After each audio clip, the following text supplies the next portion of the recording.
Everyone wants to take their business, their skills, to the next level. Small and mid-sized business owners have exceptional insight into how to do this. They endure and thrive because they find ways to overcome the challenges that come their way, and they can teach us valuable lessons to apply to our own companies and lives. Stephen Nooner, founder and owner of Alkali, a company with a unique process that helps businesses more effectively buy and manage their insurance programs. And Bob Gibbons, builder of Riata Commercial Realty, a real estate advisor and tenant advocate, are two prominent Metroplex businessmen who, along with their weekly guests, will ask their and your probing questions, finding impactful solutions that will help you reach for the next level. Here are your hosts, Stephen Nooner and Bob Gibbons. Welcome to The Next Level, Conversations that Propel Business. This is your host, Bob Gibbons. Nooner, and I'm here and excited to invite. I am Are you here. really here? I'm Doesn't not sound sure. like it. I'm excited to introduce our guest today. Joe Mecca is here, and he's the co-founder and CEO of KwikBoost. And KwikBoost creates charging stations for education, healthcare, and everywhere else. They're based in Dallas. They employ about 25 people. And if you want to learn more about KwikBoost, please visit KwikBoost.com. That's KWIK boost.com. Bob loves when I have to spell things. So welcome. Thanks for having me. Well, glad you're here today. So KwikBoost, that sounds like an interesting company. We're going to in a minute, but we always start off with what we call wisdom of others. And we're actually going to use the quote that you gave us today, which says, "Gratitudes are the free weights for your mind, which over time will build fortitude and resilience." Now, you didn't tell us who wrote that. Do you have any idea? I want to say Charlie Munger, who's Warren Buffett's kind of right-hand man. Okay. And again, I think, the reason that I picked that one, and I collect a ton of quotes, so I have just many all over the place. But that particular one, I think as a business owner and as a father and as a husband, you just kind of learn over time that gratitude for what you have is really the most important thing. And it helps aid in everything else that you do if you truly appreciate what you're doing and what you've got. I like that. I know I've heard a lot of people say that at the end of the day, one of the best things to do is before you go to sleep, write down everything that you had to be thankful for that day. Yep. And it really changes the whole way you look at your day. It does. Corey for Christmas bought me the 5-Minute Journal, which is one of Tim Ferriss's products or whatever. Mm-hmm. And it's actually starting the day with gratitude. It's the first thing, one of the first things you do. And that's also, to me, very cool because then it's a great place to start from. I like that. Maybe do it at the morning and the evening. Maybe that even be better. Just gratitude all the time. Maybe we should start a gratitude journal for both ends of the day. Just keep going, Bob. Okay. All right. They're not all winners. So one thing I thought was interesting, you're into bass fishing, European soccer, and NFL. Those don't necessarily seem to always go together. No, they don't. So I guess first of all, I'm a sports fan, just across the board. I guess there have been times when when the Rangers are good, I'm into them. Probably not as much as a lot of the city, but I do pay more attention, and I keep up with all of our teams, even hockey, which I'm not really a fan of at all, but just to kind of see how we're doing each year. Used to be a really big Mavericks fan, and in college and leading up to their championship, maybe I got a little satisfied when they finally won. Mm-hmm. At the same time, you become a father and you own a business, and it's hard to watch every game, but I do keep up with them. NFL, obviously a big Cowboys fan. Sure. One game a week, very easy to manage. Yeah. In fact, on Sundays, I manage my entire schedule around the Cowboys game, typically, that in church. And then European soccer, I played soccer growing up, basically from the time I was 3 until college. And so it's just something that I've always kept up with. In Europe, yeah. I really watch the English Premier League because that's on, that we get that here in the States. I guess I would probably have to say Chelsea. I like them a lot, but really I like players more than teams. So Is your wife into sports at all, or is this? she's into football for sure. She's Okay. Texas Tech football and Cowboys football. Okay, all right. So that makes it easier. Yeah, no doubt. So I was really into sports. Season ticket holder of the Mavs.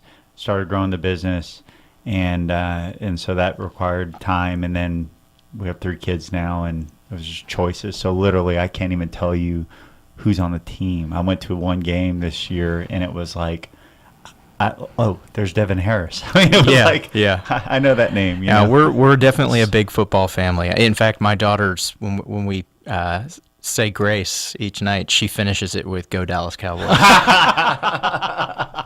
She came up with that all on her own too. That's hilarious. So Let's get into KwikBoost. So KwikBoost, when I first heard the name, I thought, okay, this is either a drink I'm going to use to like get me jacked up in the morning, Sure. or something else. So tell us about KwikBoost and how'd you get into it? Yeah, in fact, when we started, we thought, when we registered the name, we thought, if this business doesn't work, well, maybe we'll go start an energy drink company. So it's kind of a funny story. So my father and my uncle own a business that does been around for about 25 years, and they do design and fabrication of marketing displays. So anything from what you would see at the end of a grocery store aisle, promoting the latest and greatest drink or chip or whatever, to big trade show booths. And so out of college, my brother and I worked for him. I was on the sales side, my brother was on the production side. And we were always coming up with, let's do this or that. And in fact, one time my uncle, who's a developer, we worked with him to prototype a little Twitter program when Twitter was brand new and not very many people were using it, and it worked all right, but ultimately we couldn't build it, and so we lost interest. Anyway, so at some point late 2009, early 2010, we were working with TXU, which was a customer of my dad's company, and they wanted they have a sponsorship at the American Airlines Center where the Mavericks and Stars play, and they wanted to do something with mobile, which was starting to catch on. The iPhone had been out for about a year and a half. Blackberries were still what dominated, but they wanted to do something with mobile, and so we were pitching all this. And for whatever reason, we threw out the idea of a cell phone charging station. Ultimately, and that's ultimately what they ended up choosing to go with. So we built 2 of those, very custom. They're still there today. Wow. And deployed them. And as I mentioned, we were big Mavericks fans at the time, so we were going to games, occasionally a concert here and there. We're seeing the usage on these 2 stations, and we're going, okay, we think smartphones everyone's going to have them. I had an iPhone. Paul was still on a BlackBerry at the time, but I kept saying, this phone is the future. And we were seeing the usage that these kiosks were getting, and we thought there's a business opportunity here. So originally, we started it as a side project, and we really mimicked what TXU had done, which was more of a kiosk-based charging station with a screen that delivered messaging or advertising for the brand. So that was what our model was we were going to have this kiosk that had phone charging, but that also had a screen where we would sell advertising against it. So we deployed probably around 100 of these kiosks around DFW and a few other cities, not within Texas.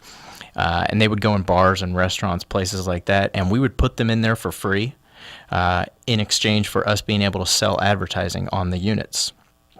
And we did that for probably a good 6 or 8 months, deployed a bunch of units, sold some advertising, mostly hyper-local stuff. So we put it in like Frankie's, which was down on McKinney Avenue, and the tavern down there. And then we'd go sell advertising to like the hair salon across the street or the yogurt shop, or whatever, places like that. What we learned pretty quickly was, a couple things. We did not like selling advertising. We liked selling the charging stations. We did not like selling advertising. And if we were going to really grow the business and scale it, we were going to need thousands of these charging stations in major metro areas to attract the big national advertisers that were going to generate the type of revenue that would allow us to continue to scale. We had a buddy that was in the digital signage space. We had seen what he had raised, which was around $45 million and at over 5 years, and was struggling, and we thought, we don't want to go down this path. But we had gotten a lot of interest from people looking to buy the stations, the kiosks, which were very expensive to manufacture and more expensive to sell.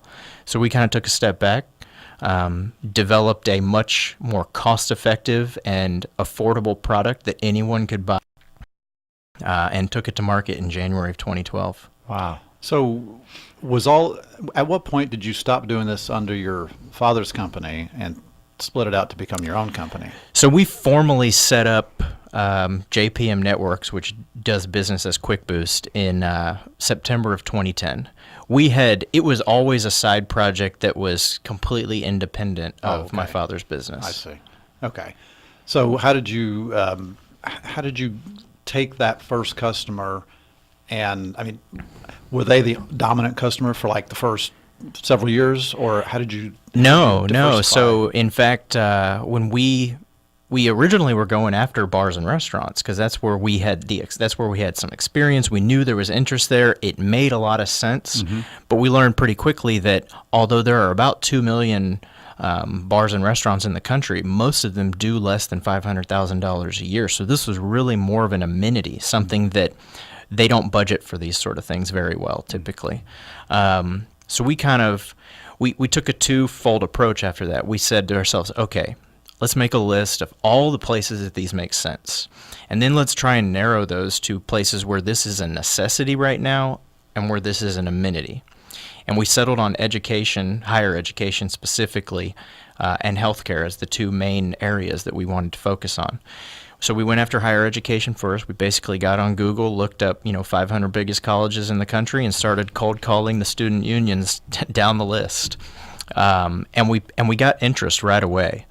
Not selling a lot of units, but one here, two there. Then Penn State came through, in like maybe month 3 and bought like 10, and that was a huge deal. And but what we learned was education pays on a purchase order. So it was 30, 45 days to get paid. And we're going, okay, we've got to cash flow this thing so we can get inventory and then, maybe get a sales guy, that sort of thing. So we said, where can we go get one-hit credit card business? And so we turned to car dealerships. Oh, wow. So we bought a list for $300 of all of the owners and GMs of car dealerships in the country. Probably not a list that should have been for sale at that price, but we were able to get it, and we used MailChimp to blast these guys information about our products, and immediately started selling products, and they would pay over the phone with a credit card. They'd order one unit, so it was easy to manage. They'd put it in their service center, and we had money. What's fascinating to me about it too is like you're talking about BlackBerries, the iPhone. I mean, and I read somewhere, I think it was on your LinkedIn profile, 15% when you guys started was the penetration of mobile devices. Yeah. So I mean, you talk about timing and recognize. I mean, yeah. That probably was really exciting, but also probably a little scary. I mean, how many competitors?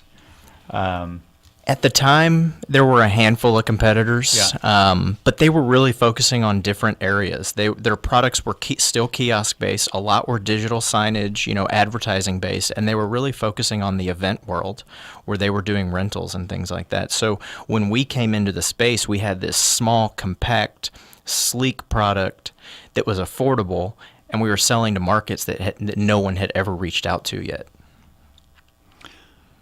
Well, let's take a break. But when we come back, what are we going to talk about, Stephen? You start a business with your brother and your co-founders. How do you decide who gets what role? Stick around. And now, Confessions of a Recovering Landlord. This is Bob Gibbons with Riata Commercial Realty, and I am your recovering landlord. After 20 years as a landlord, I now use that experience only for the benefit of companies that lease or buy office buildings and warehouses. Today's confession, knowledge is power. We all negotiate from a position of power and strength, or at least we want to. In any negotiation, the party with the most knowledge probably has the upper hand. And landlords count on this being the case whenever you're negotiating a lease, because most landlords are professional real estate investors and they hire professional leasing agents and property managers.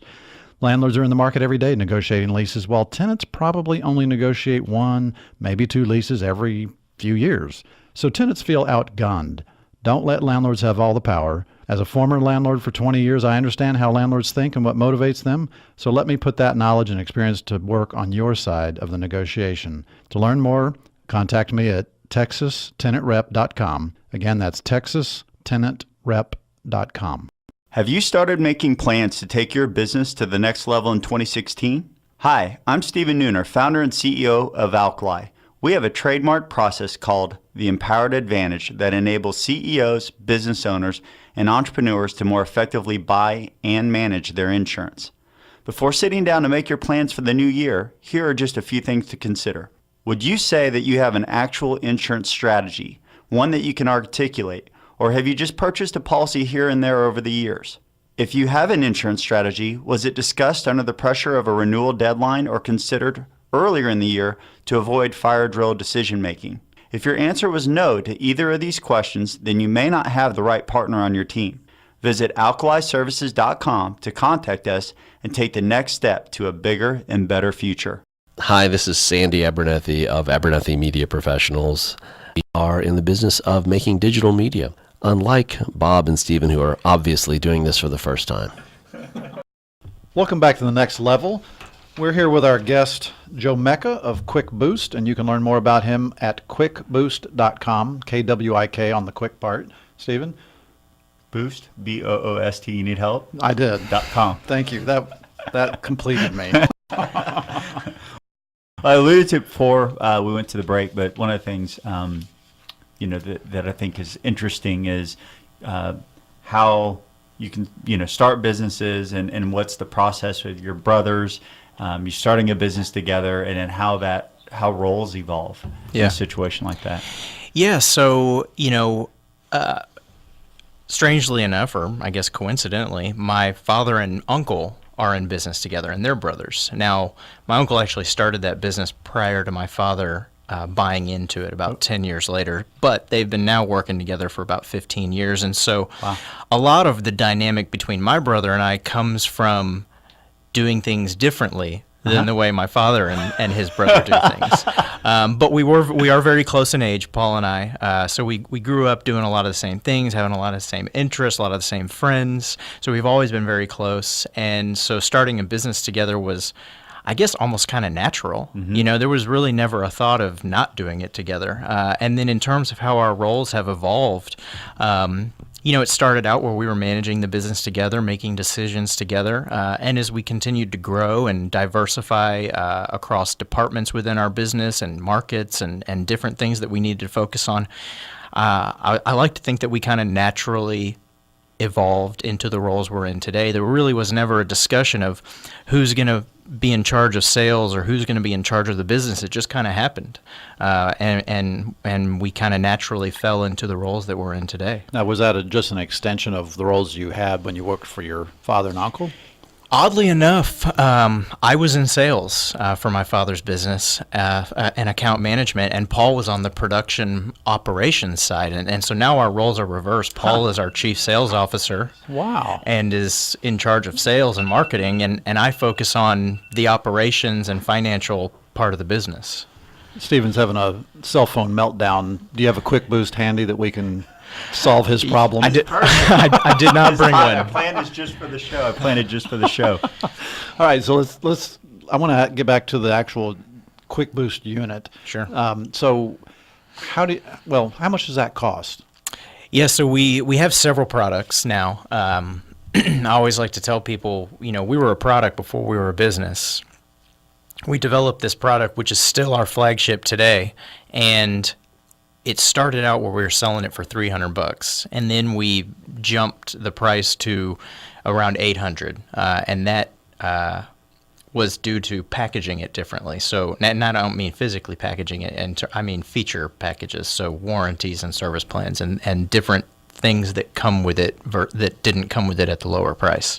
And that was based on customer feedback. We were learning, what does the customer want and how should we package this thing over the course of the first 18 months of the business. But let me stop you for a second. The first two you mentioned were kiosks that were sitting in American Airlines Center. Yeah. So those have had to have been far more expensive than that. They were. Those cost around $10,000 a piece. Okay. Yeah. Our products today, our flagship product, the M8 charging station, ranges from $400 to $1,000, depending on what sort of kit or package you get with it, which varies from, a wall mount solution is going to be on the cheaper end of things, just because it just mounts on a wall. It's just a graphic and a station, versus something that is a freestanding one. So there's the floor stand and the pole and the base. Then we sell them with and without graphics. And then we have some other accessories or upgrades to the products that we can package in that drive the cost up or down. Gotcha. You guys are selling internationally now, I saw. Mm-hmm. So tell me what that's like, trying to manage that around the world. I mean, is that a lot different than when you guys were just here, and what type of structures you have to put in place to make sure that your quality doesn't get diluted, et cetera? Yeah, we actually started selling we had a reseller in Australia very, very early on in our business. So we got exposure to international business pretty quickly. Mm-hmm. We've since expanded not only in terms of resellers around the world, but just selling to different customers around the world. And some of that is, we work with the government. So with the Air Force, as an example, when they buy products for their different bases, we end up shipping all around the world. And then we also work with companies that worldwide. So we've done telecell, Asian telecell, and so we'll ship over there to. In fact, I think we just recently shipped an order to Iraq for that company, and we had to route it through Turkey to get into Iraq. So, there's all sorts of things that you just kind of learn once you've got the deal. We don't really focus on selling internationally. We just end up with customers that want to buy our products that happen to be international. So when you sell something internationally, do you have ongoing service? How do you handle that? In some cases, yeah. It depends on what product they purchase and what they are looking for in terms of ongoing service. I would think it would, in many cases, be far cheaper just to buy another unit than to send somebody over there to try and fix what you already sold. For sure, yeah. And again, depending on the product, if it's a larger product like a locker or something like that, where they've not only invested more into it, but it could require more maintenance over time. In a lot of cases, we'll work with third-party service companies that do have international presence that can go out and service these units instead of us having to physically send someone. How do you sell? So we started selling direct because, as you mentioned, when we got into the space, that not many people had adopted mobile devices yet, and so I remember cold calling student unions. They thought we were selling cell phone services because nobody had heard about this sort of thing really yet. So we couldn't get resellers to really sell our unproven product at that point. So we started out direct, and we would just cold call. The model has flipped now where we get a lot more inbound than we're doing outbound, but we still have maintained and continue to maintain prospecting or going out and trying to land new accounts through outreach as a big part of our business, because that's in our roots. And we like the challenge. We don't want to just sit back and wait for people to come to us. We want to go out and go after people who we think it makes sense for. So we sell direct. And then we also sell through resellers. So we have resellers all around the country and a few around the world that sell our products as well. Some of them are going to be smaller regional players that sell to the education, healthcare, and government sectors. And then we also sell through like Grainger and Staples. How is kind of the evolving landscape of cyber attacks? And I know a lot of articles at least been written. I don't know how big of an issue it is. Sometimes media overblows things, but how big of an issue is, I've been reading charging stations public charging stations are being used to download viruses and malware. Yeah, it's interesting. We were talking about this a couple weeks ago because and I forget the name of the company, but every 18 months or so, they kind of put out this rumor of juice jacking, where public charging stations should not be used because they're stealing your data and stuff like that. And I think it's more of a PR push because they're an IT-based company than it is actual, a real reality. Now, that's not to say that there aren't charging stations out there that could collect your data without you knowing and turn around and sell it. There are companies out there that have a system that requires you to put in information, be it a credit card or some sort of identification in order to lock up your phone and come back and get it. And, sure, data, could be hacked off of that. Sure. Our stations are power only. So our custom cables have no data line inside of them. So you can't actually, don't communicate with the phone at all. And that's done on purpose. We've been hearing that juice jacking rumor or theory since we started the business. Really? So it's really nothing new. And it's not saying that it's not a real threat, but with regards to our products, it's just not even possible. And you guys just stay clear of it. Yep. How long does it take?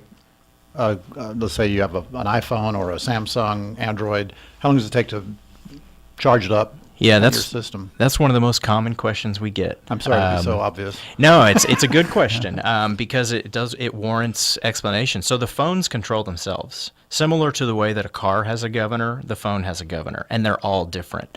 Battery sizes are different, and the way that a phone charges is different. So most phones are going to be based off particular charging technologies, mostly USB based, and there's kind of two. There's USB BC 1.2, and there's a newer one that's power delivery. But even within those specs, the phone ultimately controls how fast they charge. So what our technology does is it provides the fastest charge that the phone can handle. So the phone, they basically plug into a cable, and the phone says, this is how fast I can charge. We deliver that max speed. I got you. So, 20 minutes? It depends. We usually say 2 When it to nail you 3% a minute. Okay. So That's pretty fast, though. yeah. I mean, it is. I would say it is definitely faster than a standard wall charger. Wow. That's pretty good. Getting into some hard journalism there with some tough questions. No, you got to answer this question. No dodging. How fast in milliseconds? Just kidding. So what's next for you? Well, I think we'll continue to expand our product line and verticals. We are definitely the leaders in the education and healthcare space. Government is a growing vertical for us. Retail, hospitality are other good verticals. Transportation. So we'll continue to work on those and develop products that make sense for those. Wireless charging is obviously something that's evolving, and if rumors prove out, the new iPhone that comes out later this year is going to have some form of wireless charging. That'll be a game changer, a good thing for our business, because it'll allow us to go back out to our existing customers and new ones alike and say, hey, this is a new form of technology that Apple is now invested in, which Apple controls about 50% of the U.S. smartphone market. So you've got to think about it now. And it'll give us a new opportunity to sell more to our customer base. You got the products already online for that? We haven't actually launched any wireless charging products. We've offered it as a option on a few products for the last couple years, but we will be coming out later this year with some wireless charging baked into products. Well, thank you so much for being on our show today. Thank you. We really appreciate it. For our listeners, if you want to know more about KwikBoost, please go to KwikBoost.com with a KWIK on the front end of that. And if you want to know more about the show, please go to NextLevelShow.com. And by the way, we are now podcasting. We just got podcasting set up, so we're excited about that. So you can go to iTunes and type in The Next Level Show to find us. SHOW. Please subscribe. Be back next week with Have a another great great week. guest. Thank you. You have been listening to The Next Level, Conversations That Propel Business with Stephen Nooner and Bob Gibbons. Join us every Tuesday at 1:30 p.m. for more prolific conversations that will take your business to the next level.